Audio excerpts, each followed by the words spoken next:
इसे मैं एक प्रश्न के माध्यम से आप लोगों को समझाता हूं। अब एक क्वेश्चन मैंने आपकी सुविधा के लिए पहले से लिख के रखा हुआ है।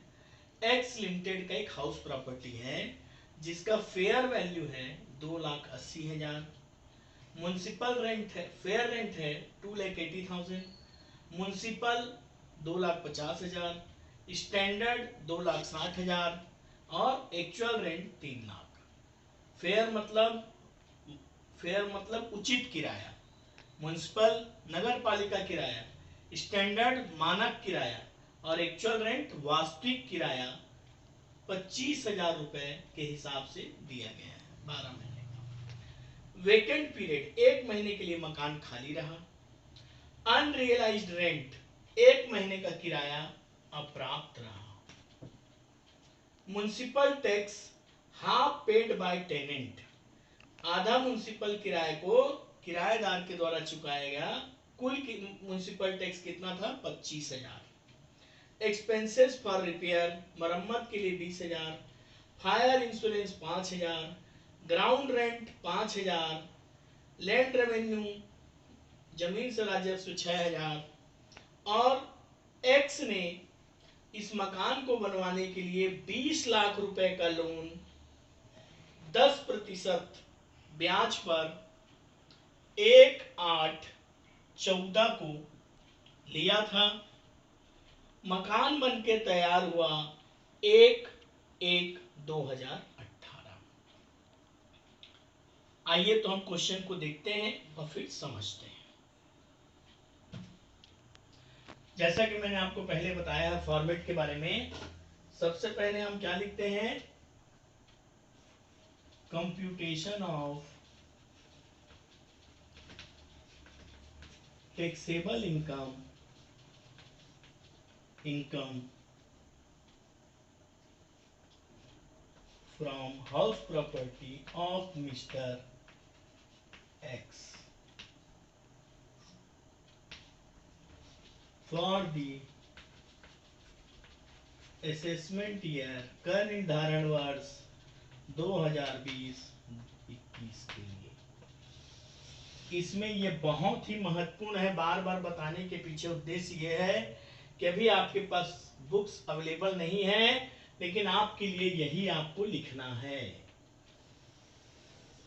जैसा कि मैंने पहले आपको प्रारूप समझाया था। अब देखिए, fair rent, municipal rent, standard rent और एक्चुअल रेंट क्या सिखाया है मैंने?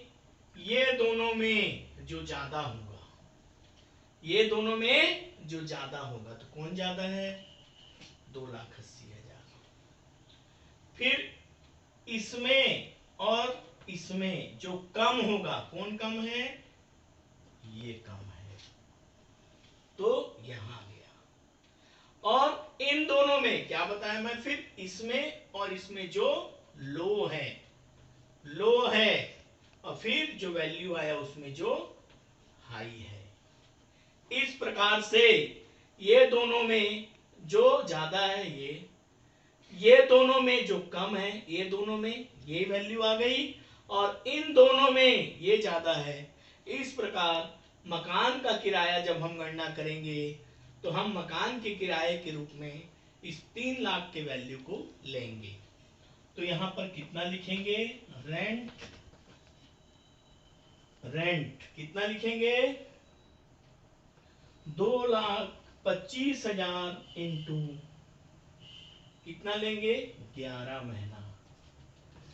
25,000 इंटू 11। क्यों? क्योंकि यहां पर 1 महीना मकान हमारा खाली था, तो 11 महीना कितना हुआ? ये 2,75,000 रुपए माइनस कर देंगे अनरियलाइज्ड। कितने महीने का है? 1 महीने का किराया अनरियलाइज्ड था। कितना हुआ? 25,000। इस प्रकार से 2,50,000। ठीक है, ये हुआ माइनस करेंगे इसमें से म्युनिसिपल टैक्स। कितना? आधा। क्यों आधा? क्योंकि आधा को किराएदार ने चुकाया है।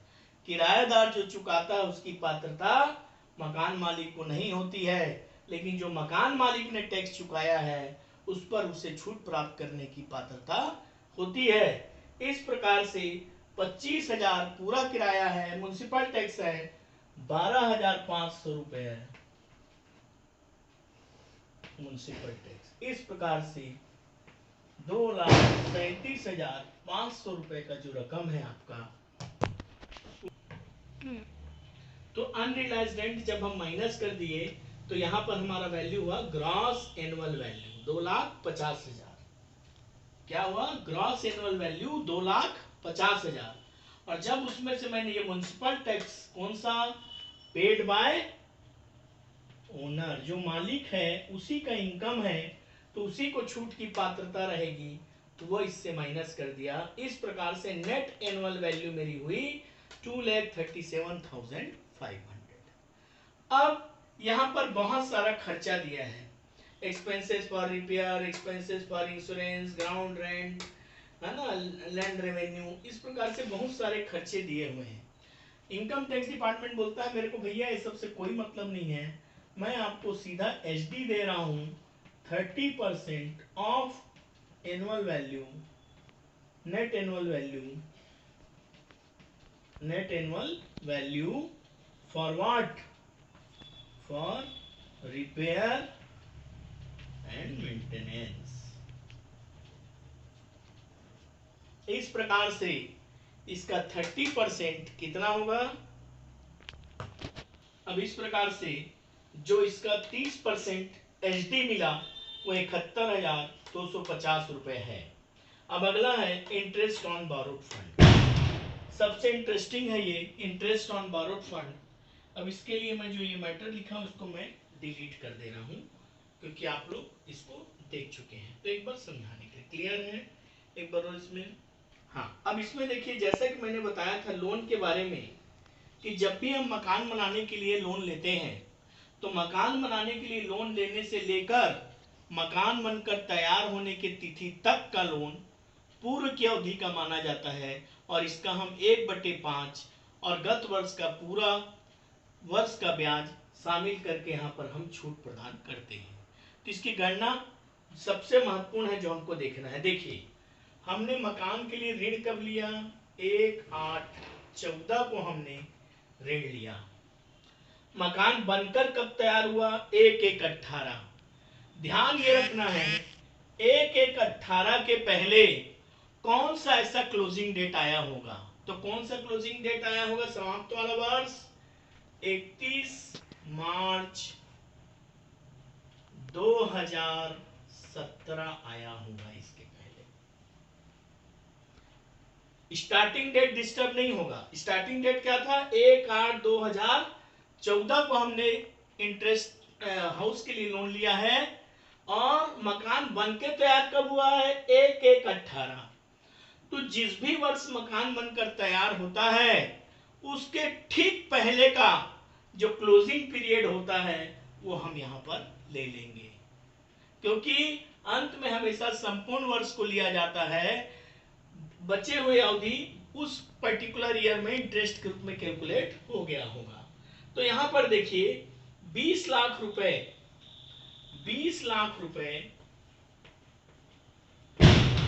10% के दर से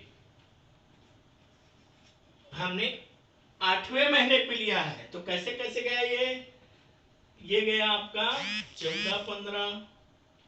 उसके बाद अब ये गणना कैसे करेंगे अपन इसको? ये हमारा गणना होगा, कैसे गणना कर लेंगे इसको? देखिए 14-15, 15-16 और 16-17। तो 14-15 ये है। 14-15 में कितने अवधि आपने उसको अपने ऋण को यूज किया? अगस्त, सितंबर, अक्टूबर, नवंबर, दिसंबर, जनवरी, फरवरी, मार्च। अगस्त, सितंबर, अक्टूबर, नवंबर, दिसंबर, जनवरी, फरवरी, मार्च। तो आपने इस अवधि में 8 महीने यूज किया, यहाँ 12 महीने और यहाँ पूरे 12 महीने।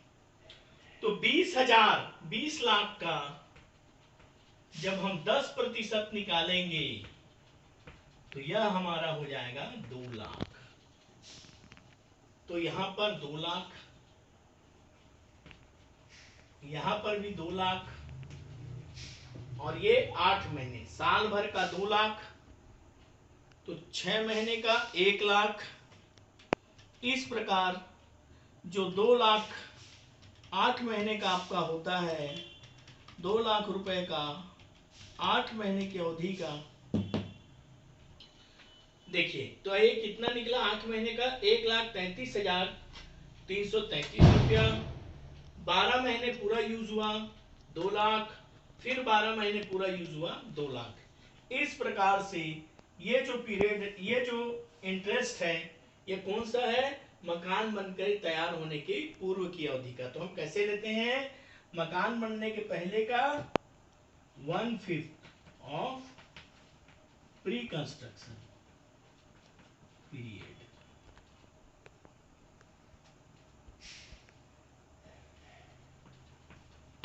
कितना हो रहा है इसका, 5,33,333 का 1/5 करेंगे तो हमारा यहाँ 1,06,667, 1 लाख कितना आया, 1,06,667। और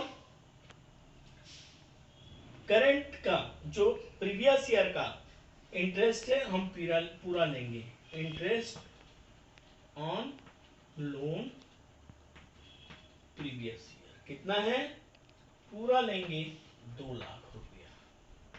इस प्रकार से ये और ये टोटल जब मैं इससे माइनस करूंगा तो मेरा कितना आएगा,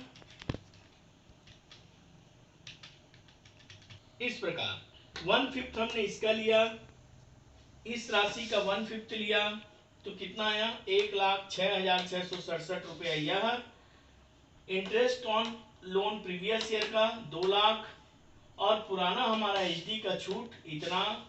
तो जब हम इस आय में से इस तीनों व्यय को माइनस करेंगे तो लॉस फ्रॉम हाउस प्रॉपर्टी, स्वयं के मकान का जो यहाँ पर आय चल रहा था, ये लॉस फ्रॉम हाउस प्रॉपर्टी हो गया 1,40,416 रुपए। क्लियर है। चलिए इसको एक बार फिर से रिकॉल करते हैं। हमने पहले देखा था रेंट कितना था, 25,000 पर मंथ था, लेकिन हमने 11 महीने का क्यों लिया, क्योंकि 1 महीना खाली था। इस प्रकार से 2,75,000 1 महीने का रेंट हमको प्राप्त नहीं हुआ, जो कि हमने माइनस कर दिया। इस प्रकार से हमारा ग्रॉस एनुअल वैल्यू आया। उस पर से हमने म्युनिसिपल टैक्स जो कि 25,000 रुपए था, हमने 12,500 रुपए ही घटाया। क्यों, क्योंकि जो ओनर होता है उसी का छूट मिलता है, टेनेंट का नहीं मिलता है। इस प्रकार से नेट एनुअल वैल्यू आया। नेट एनुअल वैल्यू में बहुत सारे खर्चे एक मकान मालिक के द्वारा मांगा जाता है, लेकिन इनकम टैक्स के डिपार्टमेंट के द्वारा समेकित रूप से 30% of net annual value repair और मेंटेनेंस के लिए अंडर सेक्शन 24 के तहत दिया जाता है, जो कि इसका 30% इस राशि का 30% यह है। और इंटरेस्ट ऑन लोन, जैसा कि मैंने आपको बताया, मकान बनाने के लिए ऋण लेने से लेकर मकान बनकर तैयार होने की अवधि का 1/5 भाग, और गत वर्ष का 2 लाख रुपया ब्याज का छूट। इस प्रकार से कुल छूट 1,40,416 रुपया लॉस के रूप में हाउस प्रॉपर्टी का हमें इस मकान संपत्ति से आय न होकर मकान संपत्ति से 1,40,416 रुपए के रूप में हानि हुआ है, जिसकी पूर्ति अन्य साधनों के आय से आगे हम जब पढ़ेंगे तो की जा सकती है, या एक मकान मालिक के पास एक से अधिक मकान है तो इस हानि की पूर्ति वो उनसे भी कर सकता है। आप लोगों को समझ में आया होगा। Thank you. प्लीज ध्यान देंगे, इस प्रश्न में जो मैंने अभी हल कराया है उसमें जो हमने ऋण लिया है मकान बनाने के लिए, उसकी अवधि की गणना के लिए जो 2013 दिया है उसे आप 14 माने, और जो 2017 दिया है उसे 18 मानते हुए इस प्रश्न को हल किया गया है और आप भी उसी अनुरूप प्रश्न को हल करेंगे। धन्यवाद।